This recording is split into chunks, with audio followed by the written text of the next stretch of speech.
What's on, ladies and gentlemen? My name's Ross, I like games, and today I am back to, well, honestly, to finish what I started the other day. Because you see, the other day I told you that there was going to be a promo pack 0 for the One Piece TCG. I told you I couldn't show you the pack or any of the cards, but it was coming. I explained all about it. Well, wonderful news, ladies and gentlemen. I now can show you the pack, and I can show you the cards, and life is awesome. Although it's called Promo Pack 2022, it's not actually called Booster 0.0, but that's what it was before. That's what I'm calling it now. You can see in the top left-hand corner there are 5 different types available. So then the question becomes, what are those cards and where are we getting them? Well, over in Japan, I did tell you that there are a series of tournaments being run where you can rock up and get these packs. And I told you that the super pre-release is going to be where you get them over here. And that is exactly what we are getting. My lovely local game stores, Mad for Miniatures, did share this information with you. And essentially, when you rock up, you're going to get a promo card. The promo card has not been shown off yet. I'll let you know when it is. Promo Pack 0 and a play sheet. And then the winner's going to get a silver foil version of a card. It might be the promo card, it might be something else. Until we're told, we have no idea. But as I told you the other day, they're basically going to be delivered to stores in lots of 8. So 8 promo cards, 1 per person, 8 promo packs, 1 per person, 8 play sheets, 1 per person, and then a winner card silver foil version. So if you are going to a super pre-release, you will get one of these promo packs. That is pretty much a given at this stage. Again, the promo card we don't know. I'll share with you more when we do. And this is wonderful, wonderful news. It also makes a super pre-release super, super exciting. Because, of course, the super pre-release, we know you are getting a first edition of one of the decks with an alternate art first edition stamped leader card. And now you're getting this and the promo card as well. Yeah, this sounds amazing. On the one hand, I'm delighted because this is happening 2 days after my birthday, the Saturday after my birthday, and that's great. On the other hand, it's happening on my wife's actual birthday. But the good news is I married the best person ever. It's going to be okay. I will be at the super pre-release. And then leaving the super pre-release to buy a very big bunch of flowers and a very nice box of chocolates. This looks cool. And I'm excited, and all of the 5 cards from the pack have been revealed, and they have been translated once again by the lovely Rust Marrow over on Twitter. I should also make clear, because this is very important, for Digimon, and we've seen how Bandai are really following the Digimon model for One Piece. That is not a guarantee that they will continue to do so, but they really have been up to now. This promo pack was made available over and over again. The promo pack itself was made available when you went and picked up, the first set. So when I went to just get my boxes of Booster 1.0, I got a couple of promo packs.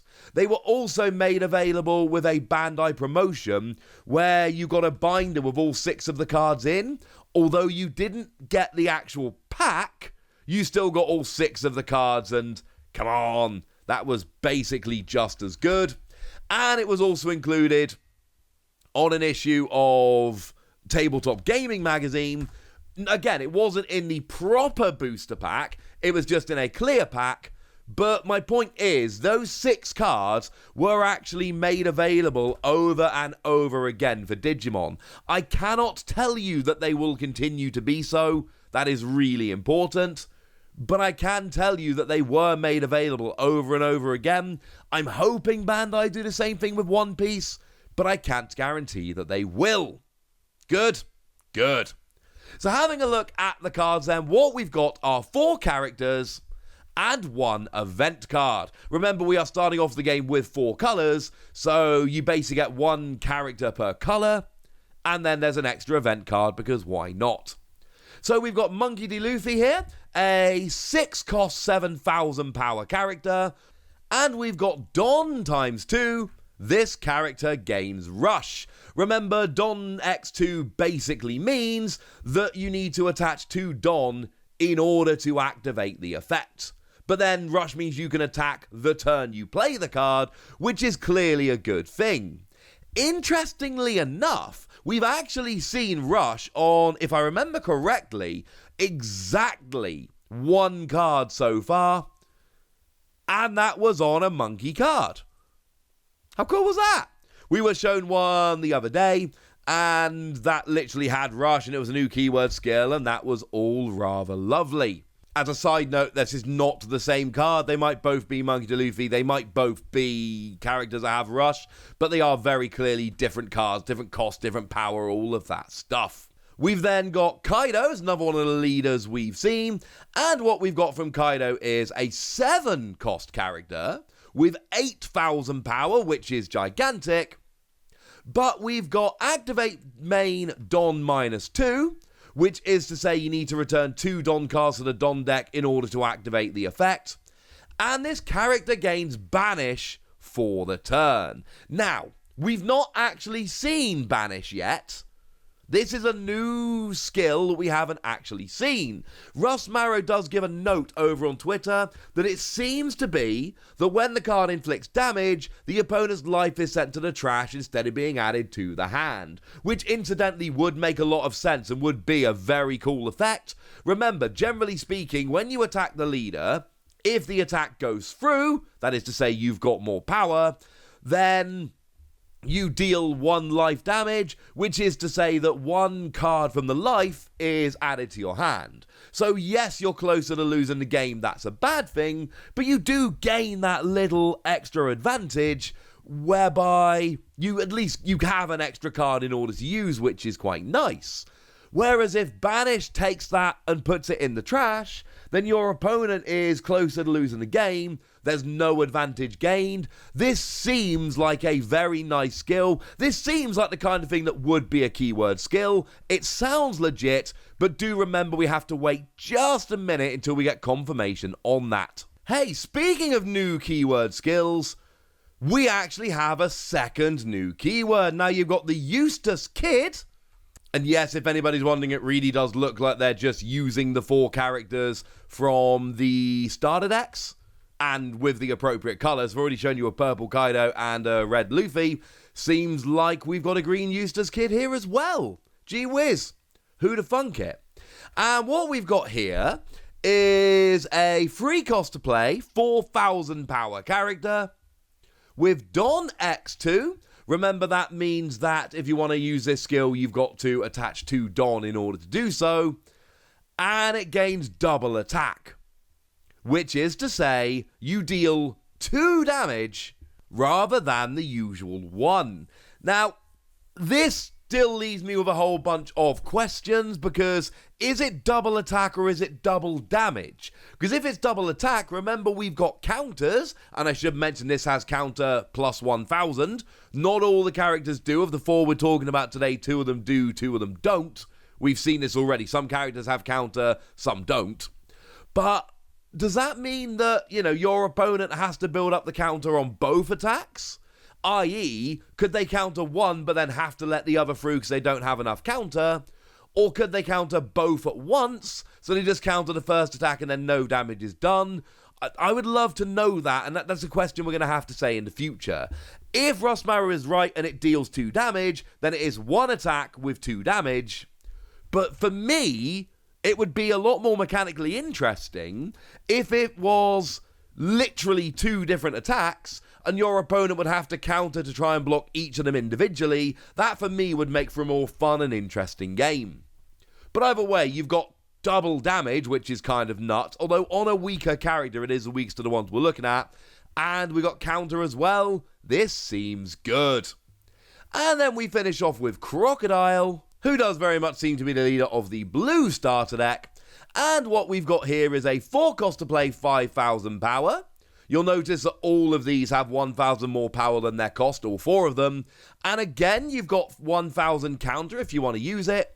And what we've got here is Don X1. This character gains blocker. So you attach a Don in order to block. And actually, yeah, sometimes that's going to be really, really, really important. So this is good. This is nice. We've got 4 different characters. Now, one's got blocker that we knew about already. That's in the rulebook. And then we've got one with Rush, which we knew about before. And then we've got 2 with new starter skills, one with double attack and one with banish, and we think we know what they do, but there are still questions to be asked. Now, as for the other card, what we've got here is a 1-cost event, the wonderfully named I Smell the Start of an Adventure. And what we've got here is return your hand to your deck, shuffle and draw the same amount of cards. Although it will actually end up being 1 less, because of course you've played this card, so still, to refresh your entire hand? Like, we don't have anything like that in Digimon. Like, the idea of a 1-cost card in Digimon that could essentially give you a new hand would be amazing. To be fair, we don't really have much in Digimon at all that shuffles your deck. Like, even a little bit. We just don't shuffle decks in Digimon outside of the start of the game, pretty much ever. We have just a bunch of cards that let you look at the top X amount and then put them on the bottom of your deck after maybe taking something. So already this is starting to look...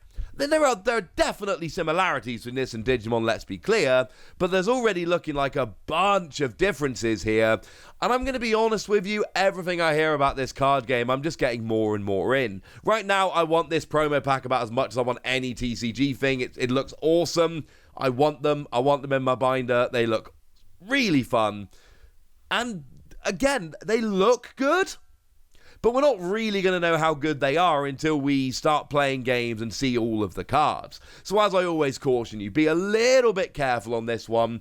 Just hold your horses, because we don't know how good these cards are yet. We do have to wait and see. For now, ladies and gentlemen, I want to know what you think about all of this stuff. I want to know how much you want this promo pack. I want to know if your local game store is doing these super pre-releases. So let me know in the comment section, would you? Go nuts! Be nice. And then make sure you like this video, subscribe to this channel, follow me on Twitter at The Wasi. That's where we talk Digimon and a whole bunch of other card games. And please do consider checking out patreon.com/PTCG Radio, where you can support the channel, get some bonus podcasts and all kinds of fun things. But by far the most important thing as always, look after yourselves till next time, would ya? Thank you very much for watching. My name's Ross, and you've been watching Wasi Plays.